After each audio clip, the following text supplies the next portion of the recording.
आप जल चढ़ाते हैं फिर भी महादेव नहीं सुनते हैं, जानिए इसका कारण। पंडित प्रदीप मिश्रा जी द्वारा जो बताया गया है, यही गलती है हमारी। हम मंदिर में जाकर क्या करते हैं? हम मंदिर में जाकर करते हैं क्या?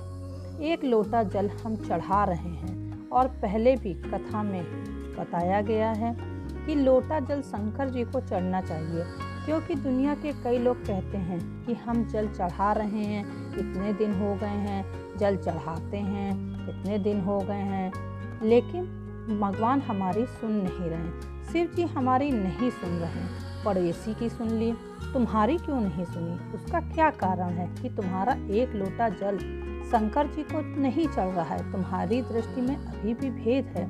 इसलिए आप लोगों से कहा था कि ये शिवलिंग, ये जलाधारी, ये जल बहने का स्थान जिस पर शिवलिंग रखा है वो पार्वती जी का हस्त कमल है, जहाँ से पानी बहता है। वहीं राइट में गणेश जी, लेफ्ट में कार्तिकेय जी, बीच में अशोक सुंदरी। शिवलिंग के ऊपर जो बूंद बूंद पानी टपक रहा है वह शंकर जी की 5 लड़कियां जया, विषहरा, सामलीवारी, दौतली, शिव जी का पूरा परिवार जब एक ही जगह पर है तो तुम्हें जल कहाँ चढ़ाना चाहिए? शंकर के शिवलिंग पर। अब तुम जल चढ़ाने जाते हो तो वहाँ भी जाकर विचार करते हो कि जल लेकर पहुँची, लोटा भर के शंकर जी को चढ़ा दिया, फिर पास में गणेश जी बैठे थे उनको चढ़ा दिया, पार्वती जी बैठी थी उनको चढ़ा दिया, नंदी बैठा था उनको चढ़ा दिया, फिर कार्तिकेय बैठे थे उनको चढ़ा दिया। अब सब बाबा बोला कि एक लोटा जल सारी समस्या का हल। ईमानदारी से बोलो, शंकर जी को पूरा एक लोटा जल चढ़ा क्या? वो एक लोटा जल लेकर गई, उसी में शंकर जी को चढ़ा दिया, उसी में गणेश जी को चढ़ा दिया, उसी में पार्वती जी को चढ़ा दिया, उसी में कार्तिकेय जी को चढ़ा दिया। वो एक लोटे जल का तुमने विभाजन कर दिया।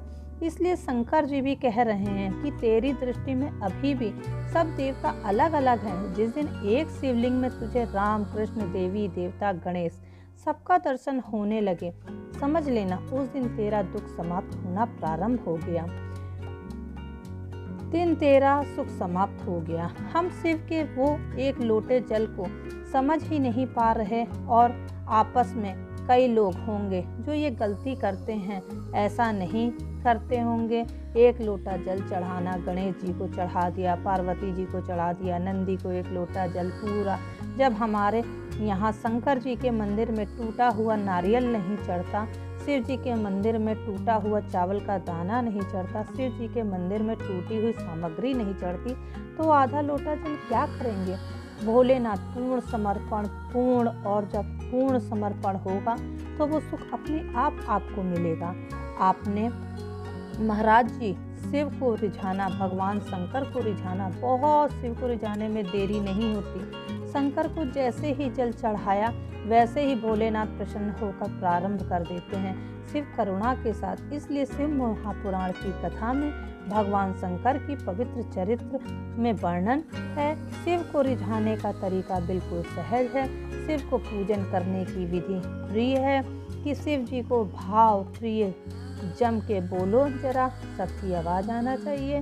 हर हर महादेव, श्री शिवाय नमस्तुभ्यम। आप सभी लोगों से मेरी ये हाथ जोड़कर विनम्र प्रार्थना है कि जब भी शिव मंदिर जाएं, एक लोटा जल शिव जी पे चढ़ाएं और ये भाव अपने मन से हटा दें कि सभी भगवान अलग अलग हैं, सारे भगवान एक ही हैं। और आपने एक लोटा जल यदि शंकर जी को चढ़ाया है तो वो सारे भगवानों के पास स्वयं ही पहुंच जाता है। श्री शिवाय नमस्तुभ्यम।